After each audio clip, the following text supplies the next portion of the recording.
Hi, everybody. Today's video, I guess, is going to be entitled Problems, Problems, Problems. And maybe you don't see the same thing that I do in the RV industry, but I want to share some thoughts and some emails, and I want to hear what you think. Do you think that the RV industry needs to change the way it does business? And if so, how does it need to change? I'm going to give you my thoughts as today's video unfolds. I am the RV Wingman, former campground owner, the lifelong RVing and camping enthusiast. And as I say, I love most of the people that do it most of the time. And I even wear some, camping shirts from time to time here on Wingman Wisdom. So thank you for joining me today. Before we jump into talking about the RV industry, I want to draw your attention to something. Evidently, from time to time, we've got some real scammers that are jumping here on Wingman Wisdom and impersonating me.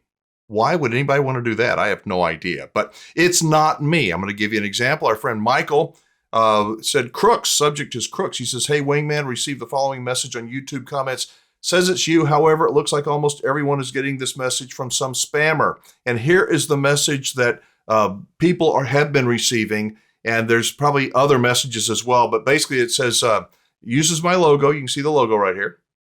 And it says, congratulations. Yay. I have a package for you. That's not me. Please do not respond. Don't take the bait. I'm not going to award any prizes or send you any packages. If I want to contact you, I'll post a note, probably like this, and it will have my logo on it. But it'll say, send me an email. Drop it to the email address that, you guys see it. When you click on more, opens up. That's my email address, and I see every single one of them. So if you want to get a hold of me, if you have any questions, just like Michael did, send me the email. Thank you for being on the alert, and thank you, Michael, for notifying me. All right, let's talk about the RV industry for a bit. The RV industry has been around for, more than 100 years. But you know what's been around for a lot longer than that? Us, human beings. And there are human beings out there, and it seems to be more and more every day, that are less than honorable, less than honest. And many of those people are in the RV industry. So I'm going to read some emails that you may relate to, and I'm going to give you my take. So let's jump over here and pull up this first one. This is a prospective buyer, Blaine. And I think it's a really good email because it represents what a lot of people, what they're looking at. And Blaine is doing a good job of thinking ahead. Blaine says, I'm married with not a 3-year-old wife. I'm married with a wife and soon to be 10-year-old daughter. I don't know where I see these things. I'm married with a wife and soon to be 10-year-old daughter.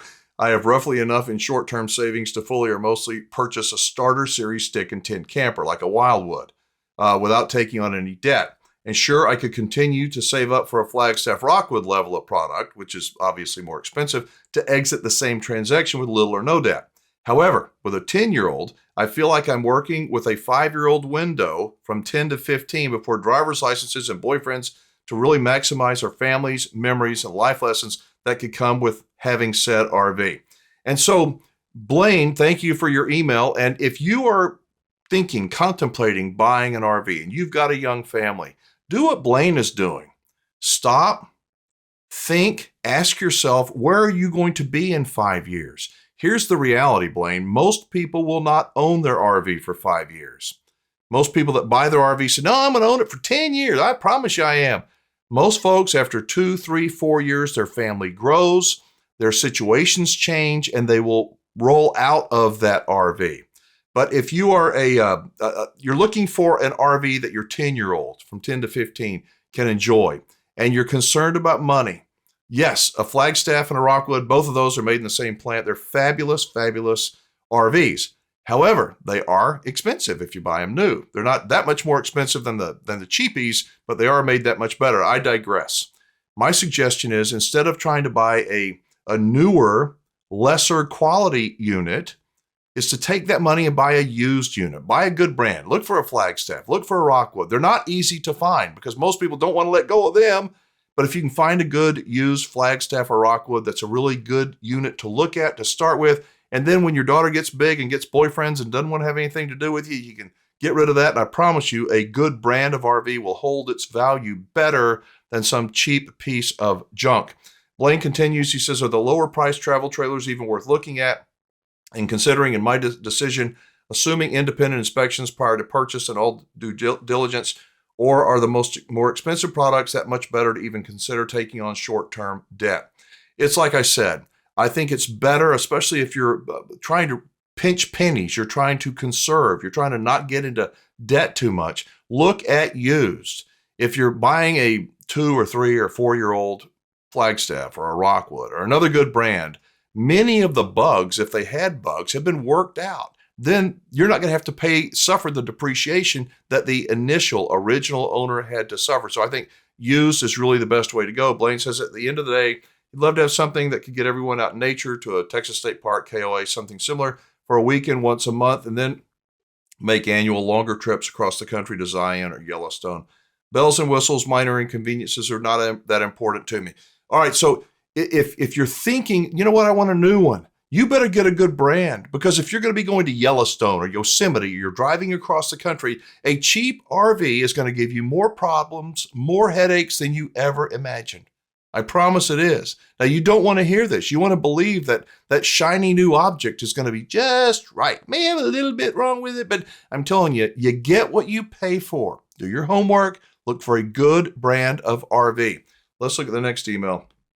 It's from Jim G. He says, what is your opinion? This is good also. What is your opinion on buying a trailer that has a salvage title because it was stolen, and most items like the furniture and oven, micro, and shower door, etc. was stolen? Trailer is a 2019, if I remember correctly. Seller is a car dealer by me. Bought it at an auction and bought all new parts and things from the manufacturer. It is a Rockwood, and it is the model that we've been looking for. I would never pay what the guy wants, but if I could get it at a reasonable price, I was thinking about it and would like your opinion. I've never bought a salvage title vehicle before, but thought I'd ask. I value your opinion. Thank you, Jim. All right. My short answer is don't buy it. Don't buy an RV from an auction.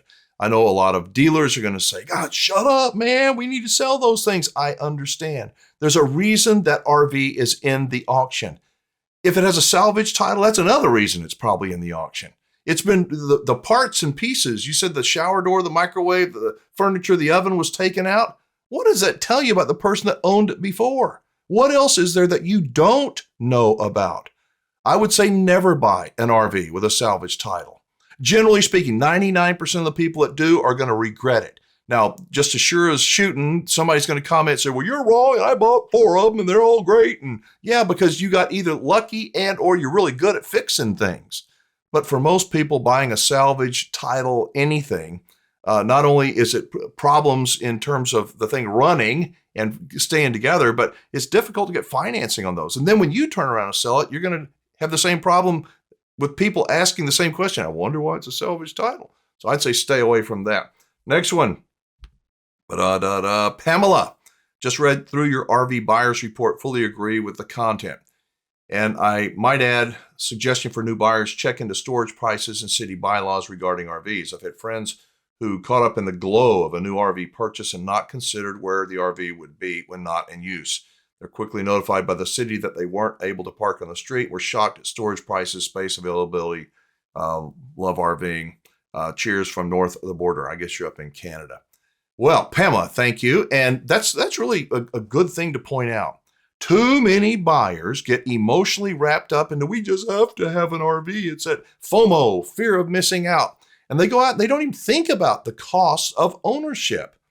In the next version of the free RV report, I am going to include a section on those additional costs of ownership.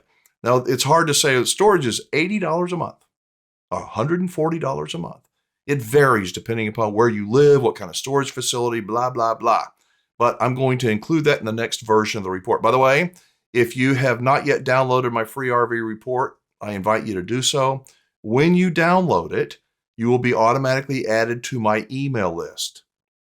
I don't sell you anything. I don't have any affiliate links. I'm trying to simply stay in touch with people that like a little bit of Wingman wisdom. I send out an email once a week. It's on Sunday evenings. It'll take you 1 minute to read it. I do try to respond to as many people as possible, but it starts out by going to the website is freervreport.com, freervreport.com. And it's a very basic website. There it is right there. Very basic website. If you want to buy an RV or you want to sell an RV. The purpose is to prevent you from being ripped off. Just click on the one that you like and then fill out the information, and then you will be on my email list. You'll be able to view or download the free RV report. So what do you think? Do you think the RV industry needs to change?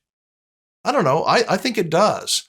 I think that in a little way, Wingman Wisdom and you and the tens of thousands, I wish it was hundreds of thousands, of consumers out there are getting more and more intelligent. They're learning a lot more. Their level of knowledge is a lot more. Their ability to sniff out BS and sleazy dealers, their antennas have gone up, and all that is good. So my hope is that collectively, that we can each do our part. We need the RV industry. We need a way to escape. At least I think we do. RVing is cool, and RVing can be fun. It can also be a pain in the butt, as you know. But if we don't speak up, if we don't push back on sleazy dealers and unethical practices and predatory lending and burying people and ripping their faces off, if we don't step up and say something about it, it's just going to continue. Now, if we all get together, are we going to be able to change the industry? I don't think so, but I think we can get them to pay attention to us. Some people have said, well, we just need to stop buying RVs and send them a direct message. Really? I mean, in theory, that sounds good, but I don't think it's going to happen. Respectfully, you think everybody's going to stop buying an RV? There's something inside of us, I believe, that yearns for what RVing and camping and being in nature provides. The more we get into technology, the less we get connected, the less we stay connected to Him, to our Creator. We need to be connected with our Creator. Maybe not every second. You jump on your cell phone, and I'm not trying to create some kind of a religious debate here. I'm just saying that camping for me is therapeutic. It's like spiritual. Now, not every minute, but it's the best way I know of to connect with people that I love in God's creation, meet new people, have new experiences, and they're not all great, but guess what? They make for good storytelling in the future. At least that's the way I see it.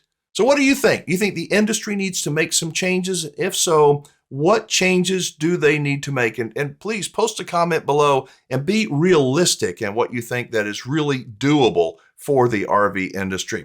Now, tomorrow I've got a video, and I'm working on it, working on my thoughts, but I'm really ticked off about something. Has nothing to do with RVing, but it has everything to do with what the hell is going on in our world. And I'm going to explain it tomorrow. Again, if you have to have something about RVing in every video, don't watch tomorrow's video. If you want to sit around the virtual campfire and watch me pontificate about something I think you will relate to, I hope you will relate to it, you're invited to watch me tomorrow. Thank you so much for being a part of Wingman Wisdom. Give this video a thumbs up. Hit the subscribe button. Share this on social media with your family and friends, especially new RVers that need to know a little bit of Wingman Wisdom. This is not just my channel, it is our channel. So again, thank you for watching. I'm Alan Warren. I am the RV Wingman. Be safe, have fun, play nice, and don't leave your good manners at home. I'll see you tomorrow.